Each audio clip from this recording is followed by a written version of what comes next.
quelques jours, quelques petits jours avant le 31 pour inverser la tendance. C'est maintenant que tout se joue pour TVL. Emporter l'adhésion de nos téléspectateurs ou se retrouver en septembre avec à la place de nos programmes cela. Notre modèle économique, garant de notre liberté, est difficile et exigeant parce que sans votre aide à tous, tout s'arrête. Mais tout cela ne peut pas s'arrêter, c'est notre certitude et j'espère que c'est aussi la vôtre. Alors, aidez TVL, mobilisez-vous, mobilisez vos proches, aidez TVL parce que forcément, la liberté a un prix.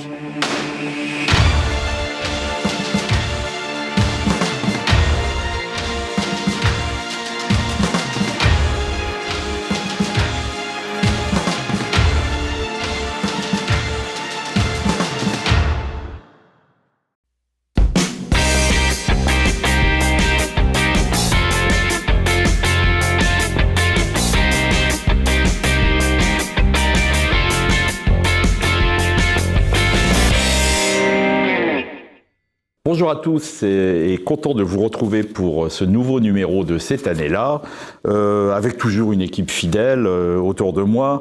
Olivier François qui est avec nous. Bonjour. Bonsoir. Olivier, vous allez bien? Ça va bien, bon. Très bien. Christophe Maxime, toujours là aussi, fidèle au poste. Notre fidèle rédacteur en chef François Bousquet. Bonjour François. Alors François, le numéro qui est en kiosque depuis un mois. Hein, oui.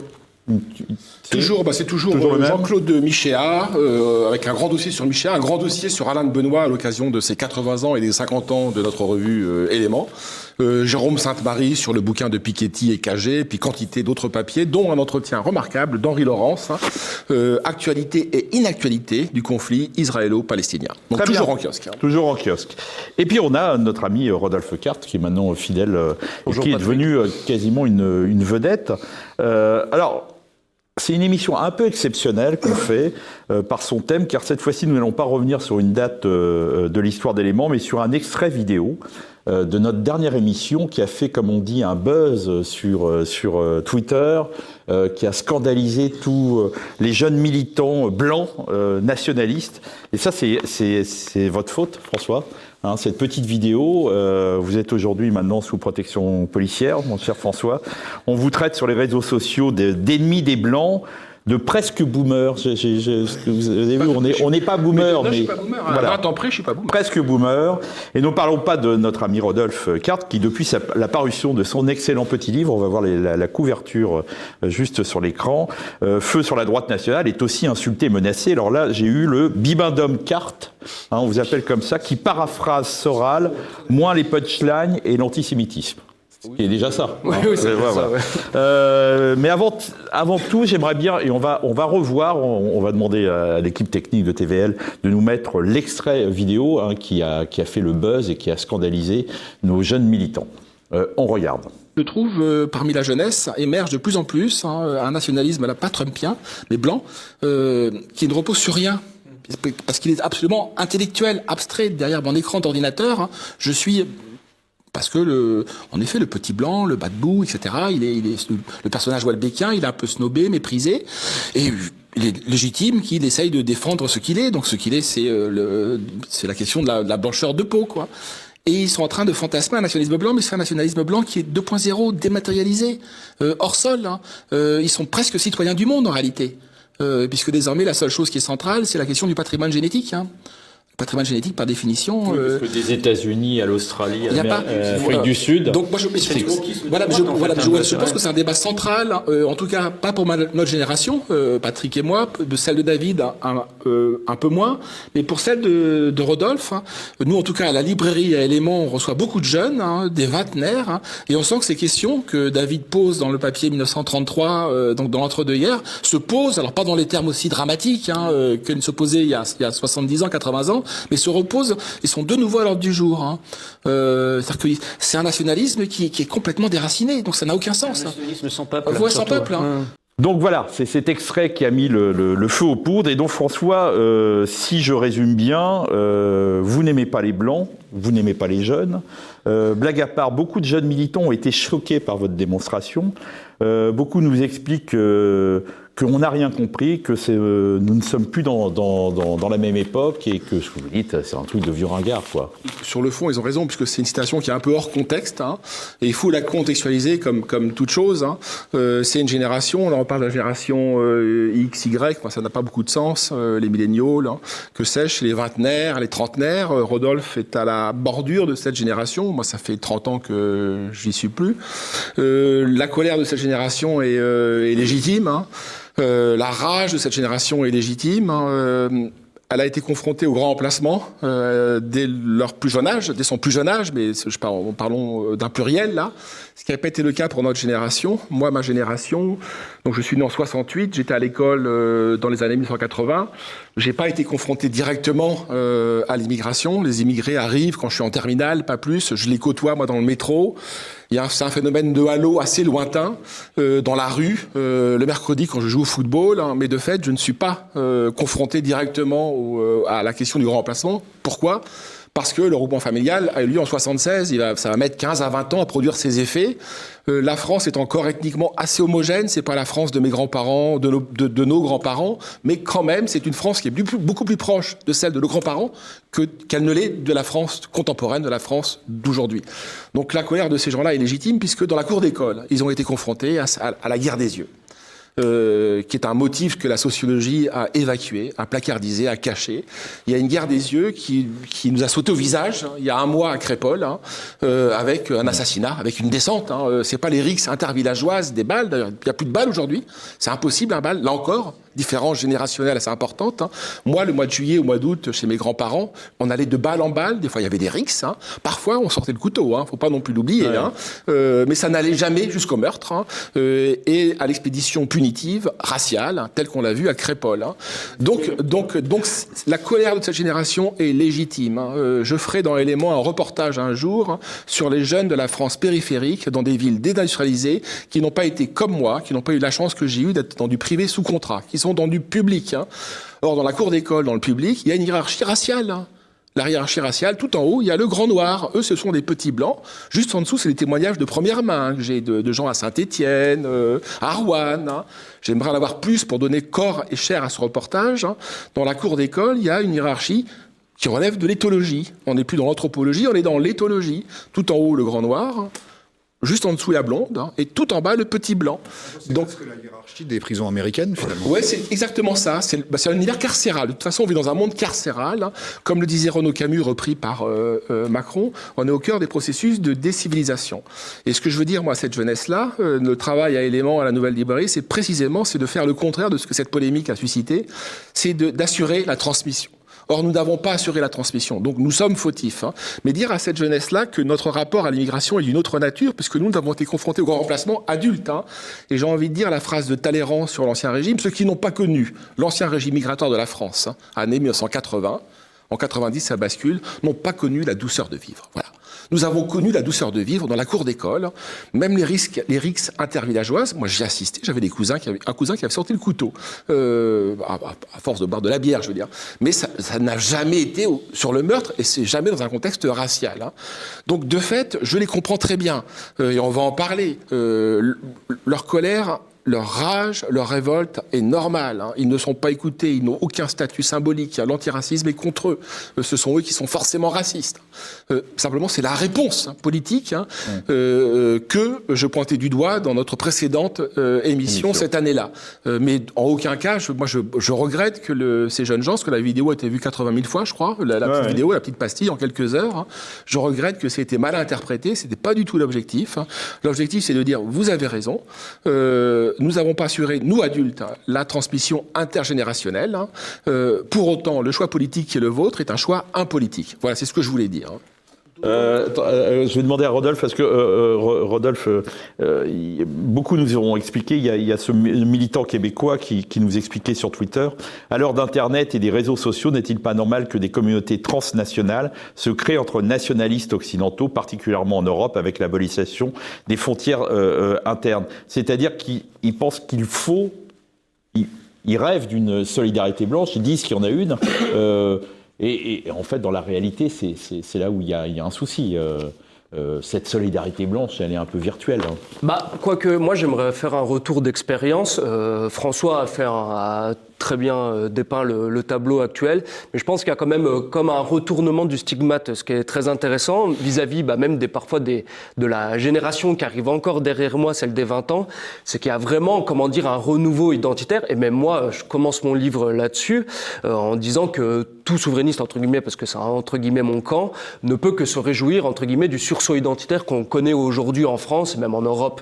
Et moi, je suis absolument sur cette ligne-là, et entre guillemets, le postulat de mon livre, c'était le sursaut identitaire, il est bien, il est tout à fait louable et appréciable, si je puis dire. Mais par contre, il faut essayer de transformer l'essai de manière politique.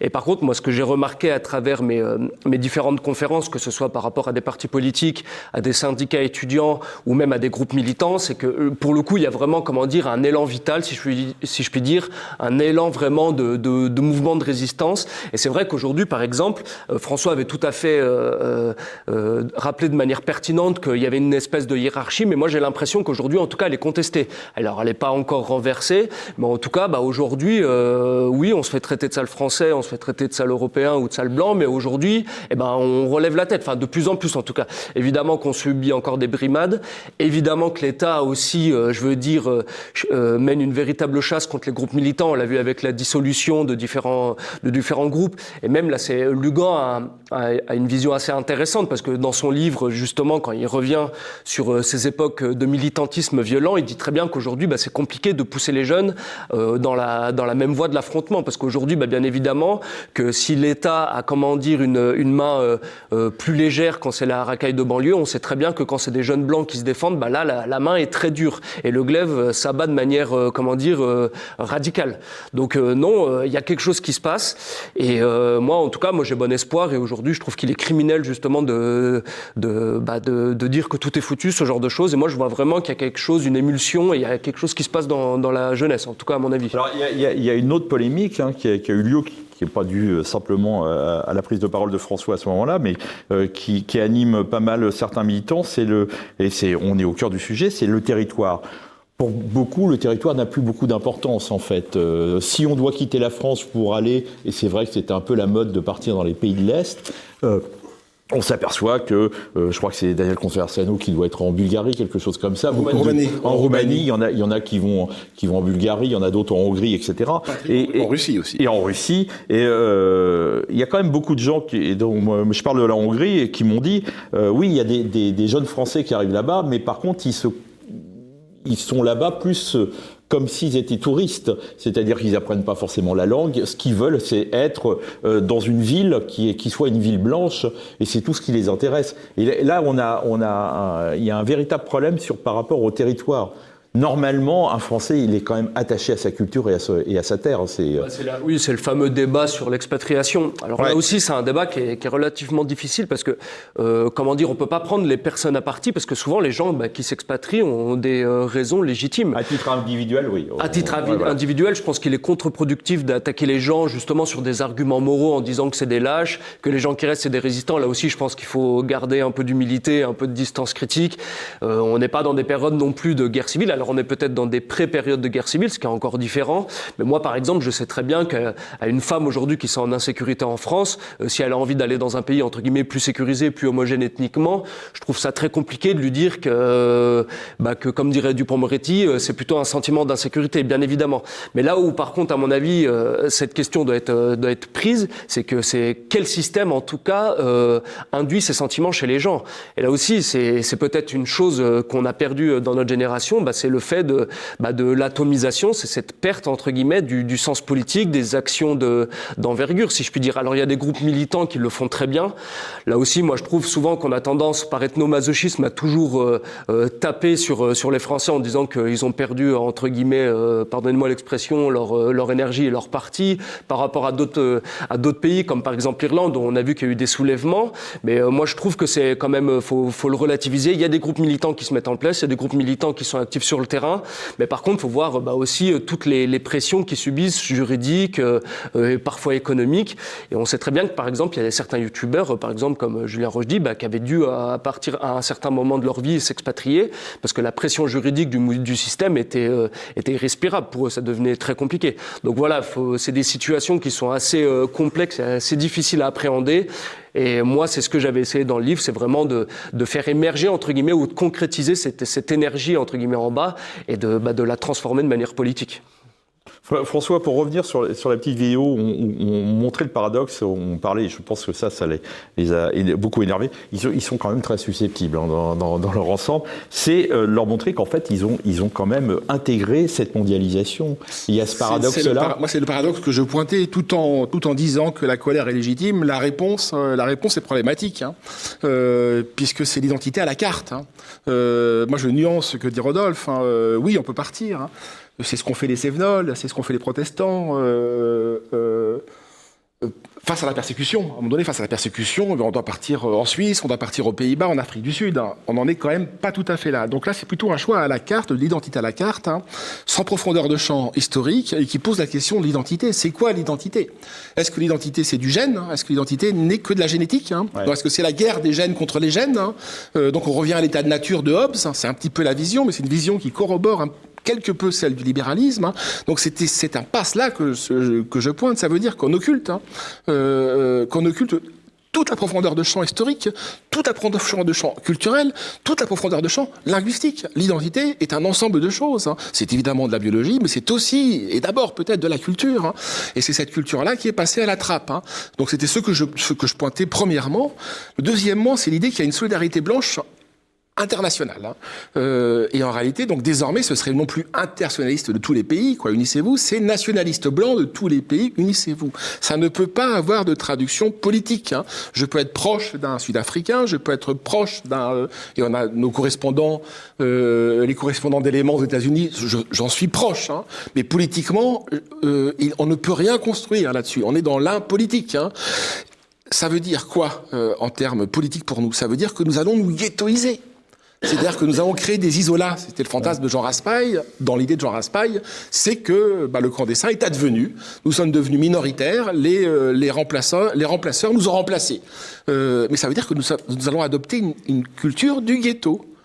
Moi, je ne veux pas adopter une culture du ghetto. Je veux maintenir une culture majoritaire, avec une dimension ethnique constitutive, centrale, que je ne révoque en aucun cas. Pour revenir à ce que dit François, je cite souvent cette phrase d'Albert Caraco qui dit « Quand on a tout perdu, la seule chose qui reste, c'est la race ». Au fond, ces gens-là, parfois, ont malheureusement perdu une part de leur identité, de la profondeur. C'est notre faute. Et c'est notre faute, ça, on est d'accord. Et c'est la faute de l'école, et c'est la faute des mass médias, etc. Pour employer une expression. C'est la faute des aînés. C'est la faute des aînés. Certains d'entre eux aussi, qui sont très attachés à leur identité génétique ou ethnique, essayent aussi de reconstruire une identité plus profonde avec plus d'épaisseur. Ce qui m'inquiète aussi dans ce néo-nationalisme blanc, c'est son occidentalisme et sa naïveté géopolitique. Au nom de la solidarité blanche, ils se mettent quasiment, j'en vois certains, à se regarder avec des yeux de chimène les Américains ou les États-Unis. Les États-Unis demeurent toujours, y compris sur les questions d'immigration, l'ennemi de l'Europe. Il faut toujours rappeler qu'à l'époque d'Obama, je crois que ça a un peu changé sous Trump, mais pas tant que ça, les spin doctors américains on envoyait des gens dans les banlieues pour créer une élite de remplacement, etc.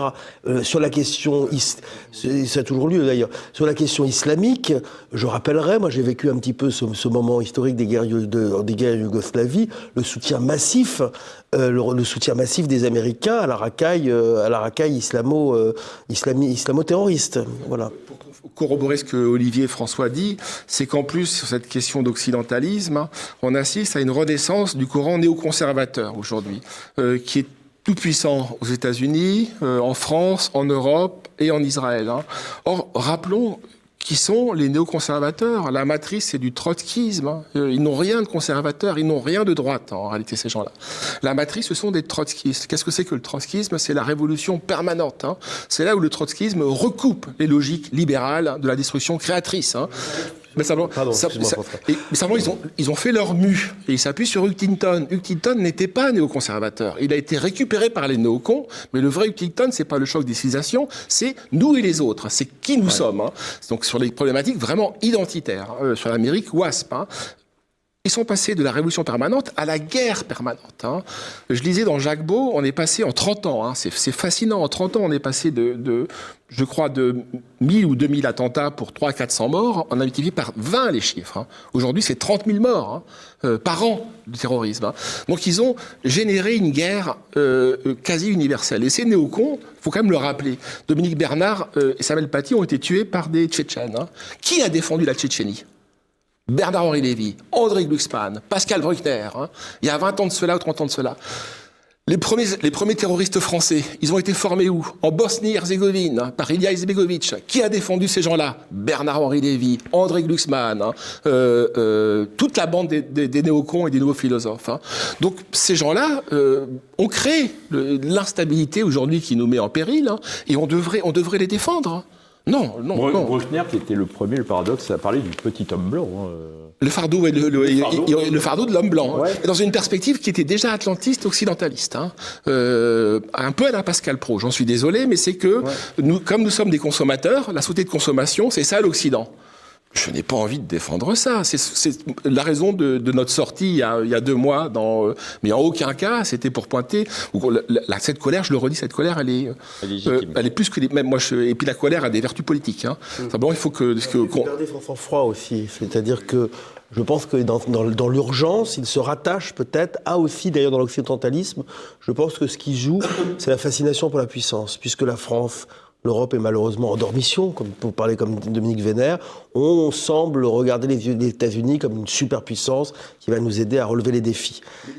L'ironie, c'est que malheureusement l'Amérique n'est pas avec nous. Voilà. Puis l'ironie, c'est que c'est quand même un trait caractéristique d'une... je ne veux pas dire d'une certaine droite, puisque j'en suis à élément, moi je porte cette voie-là. Simplement, on rallie l'Amérique au moment où l'Amérique s'effondre sur elle-même. Hein. On rallie l'Occident au moment où l'Occident s'effondre sur lui-même, au moment où le Sud global est en train de pointer nos faiblesses industrielles, militaires, on le voit en Ukraine. C'est paradoxal. Hein.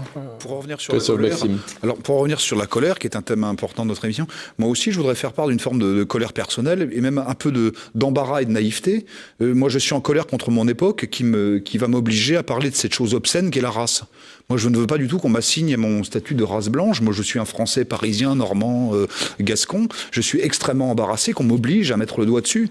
Et je voudrais... Alors, en faisant une défense un peu paradoxale d'une forme d'universalisme français accouplé peut-être au catholicisme, je voudrais qu'on en revienne aussi au numéro actuel d'Éléments où le grand entretien de François Bousquet et Alain Benoît nous rappelle des notions fondamentales d'enracinement fort et de défense des identités réelles. Voilà. Non, moi je suis toujours formidablement embarrassé par ces notions obscènes de race blanche. Non, alors moi je suis pas tout à fait d'accord. Je lance un peu ça. Alors je comprends que vous le lanciez, mais je suis pas. Alors votre raisonnement, c'était celui des Grecs face aux Perses. Hein. Je sais plus si c'est Aristote qui dit ça. C'est que la Grèce est une communauté politique. C'est ce que vous dites. Hein. Et les Perses se rendent compte de l'entrée d'Alexandre dans leur capitale au bout de 3-4 jours.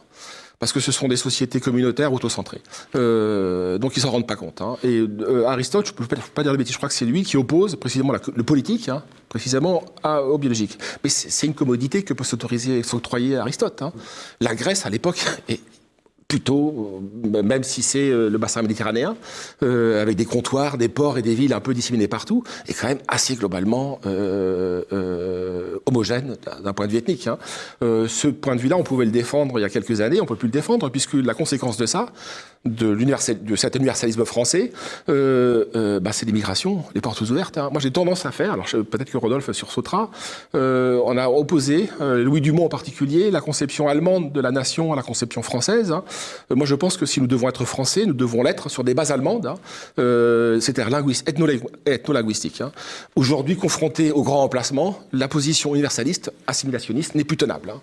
J'en suis confus d'avoir à dire ça. Mais... Ne serait-ce que par la masse présente des immigrés en France. Sachant qu'il faut citer quand même Spengler qui disait les obsédés de la race prouvent une seule chose, c'est qu'ils n'en ont pas. C'est-à-dire que quand on a une identité bien construite et sereine, Encore faut-il vivre dans des temps sereins. On n'a pas besoin, en effet, de sauter. Oui, exactement. Voilà. Mais on n'a pas besoin de sauter comme un cabri sur sa chaise en disant race, race, race. Mais de fait, la question biologique, ethnique, je préfère le terme ethnique, qui est plus complexe que les questions, enfin, la question ethnique, évidemment, se pose du fait même de la disparition rapide. Et de notre minorisation, je ne sais pas comment on l'emploie, enfin on devient minoritaire. Il suffit, je renvoie aux pages de Renaud Camus ou de Richard Millet sur le métro parisien, par exemple. Et ça, c'est une expérience qu'on fait tous les jours. À nos jeunes militants, Rodolphe est une exception. Il a écrit ce petit livre qui est un peu oui, c'est un débat, c'est une controverse. On est là pour ouvrir le débat et si vous avez eu, Rodolphe, de bons échos, et même de la part de Daniel Conversano, qui est prêt, lui, à discuter de ces débats-là, en fait, on s'aperçoit que c'est quand même une génération qui prend la mouche rapidement et qui a du mal. Donc, on préfère faire des vidéos YouTube qui vont disparaître, qui font peut-être des 500 000 ou 1 million de vues, mais qui sont ni écoutées et qui ne correspondent pas à rien, quoi. Il n'y a rien de très constructif. Et vous êtes un peu une exception dans cette histoire. Oh, il y en a d'autres quand même. Oui, j'espère. Oui, mais disons que le débat, entre guillemets, ça part par exemple beaucoup sur Twitter. Et moi, je trouve que c'est un réseau social assez intéressant dans la forme. C'est vrai qu'on balance des saillies un peu de manière laconique. Et ça aurait été drôle, par exemple, de voir un Georges Clémenceau ou un Sacha Guitry sur Twitter. Je pense qu'il aurait été très bon. Mais bien évidemment, aussi, cette culture européenne et française, c'est aussi la culture de l'écrit. Et c'est quelque chose à laquelle on doit encore se rattacher dans ma génération, même si nous, on est déjà une génération de la vidéosphère. On n'est plus, peut-être, il y a déjà une fracture avec vous, messieurs, un peu plus âgés, qui est plutôt du monde, qui est plutôt du monde de la graphosphère. Alors, évidemment que par contre, le monde de la vidéosphère, c'est comment dire, un médium très très bon pour la propagande. Comme je vous l'ai dit, j'ai mentionné les zoomers, comme on les appelle, c'est donc les jeunes de 20 ans qui vraiment produisent du matériel, enfin, comment dire, de la communication qui est vraiment intéressante. Mais c'est vrai que c'est souvent comment dire, un peu bâtard, si je puis dire, parce qu'ils reprennent des codes aussi de la banlieue. C'est assez drôle, c'est une redécouverte de l'identité, mais de manière un peu triviale, alors qu'à ses aspects positifs, avec le côté très instinctif, très radical, qui est assez intéressant. Mais par contre, moi j'en reviens sur mon livre, c'est qu'il faut donner une forme. À une énergie, à un élan, il faut lui donner une forme pour qu'il se concrétise. Sinon, ça va se dissiper, c'est comme tout, il y a le phénomène d'entropie, et au final, on perdra. Donc voilà, c'est cet objectif, entre guillemets, de conscientisation, et évidemment que la solution politique des années à venir comportera cette donnée biologique. Moi, je suis sur l'axe de Christophe. J'ai pas envie de la réduire qu'à ça. J'ai pas envie qu'on me réduise qu'à ma race. Je sais qu'elle est importante. Je sais qu'on me vise aujourd'hui en tant que blanc, en tant qu'Européen, en tant que Français. Mais ça m'empêche pas. Mais j'ai pas envie non plus d'être réduit qu'à ça. J'ai envie de conserver, si je puis dire, la complexité que l'histoire, que la culture a pu nous donner. Si vous permettez quand même une toute petite un contrepoint. Ça tombe sous le sens que vous dites. Simplement, on va une fois de plus, dire la phrase fameuse de Julien Freund, c'est l'ennemi qui vous désigne, c'est l'ennemi qui fait de vous des blancs. Donc vous le devenez de fait. On peut s'en défendre, mais de fait, on peut s'en défendre individuellement en plus, et pas collectivement. Donc moi je crois que la messe est dite à cet égard, mais bon. François, il y aura une suite de ça ou... Oui. Alors, Rodolphe défend magnifiquement le bouquin, qui est vraiment un très bon livre. Petit livre par la taille, mais très dense, très riche. C'est débat et controverse avec Conversano et avec d'autres. Donc le débat est ouvert et Daniel Conversano va publier aux éditions de la Nouvelle Librairie une réponse sur laquelle peut-être Rodolphe rebondira.